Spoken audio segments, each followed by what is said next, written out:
I could have gone to the party, I should have gone to the party. ഇവ തമ്മിലുള്ള വ്യത്യാസം നിങ്ങൾക്ക് അറിയാമോ?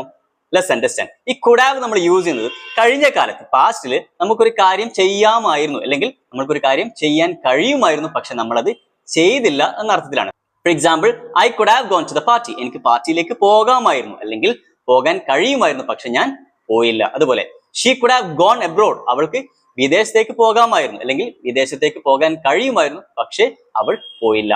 എന്നാൽ നമ്മൾ ഷുഡ് ഹാവ് യൂസ് ചെയ്യുന്നതോ നമ്മളൊരു കാര്യം ചെയ്തില്ല, എന്നാൽ അത് നമ്മൾ ചെയ്യണമായിരുന്നു എന്ന് പറയാൻ വേണ്ടിയിട്ടാണ്. For example, I should have gone to the party, ഞാൻ പാർട്ടിയിലേക്ക് പോകണമായിരുന്നു, പക്ഷെ ഞാൻ പോയില്ല.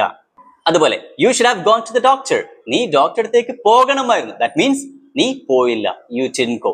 സോ നമുക്കൊരു കാര്യം ചെയ്യാൻ കഴിയുമായിരുന്നു അല്ലെങ്കിൽ ചെയ്യാമായിരുന്നു എന്ന അർത്ഥത്തിൽ കുഡ് ഹാവും, നമ്മളൊരു കാര്യം ചെയ്യണമായിരുന്നു അല്ലെങ്കിൽ ചെയ്യേണ്ടിയിരുന്നു എന്ന അർത്ഥത്തിൽ ഷുഡ് ഹാവും ഉപയോഗിക്കപ്പെടുന്നു. Hope you understand. ഇംഗ്ലീഷ് സംസാരിക്കാൻ പഠിക്കണമെന്നുണ്ടെങ്കിൽ അത് സംസാരിച്ചുകൊണ്ട് തന്നെ പഠിക്കണം. യെസ് പ്രൊവൈഡ് ചെയ്യുന്ന ഓൺലൈൻ ആൻഡ് ഓഫ്ലൈൻ ക്ലാസ്സുകൾ അവൈലബിൾ ആണ്. Please contact us for more details.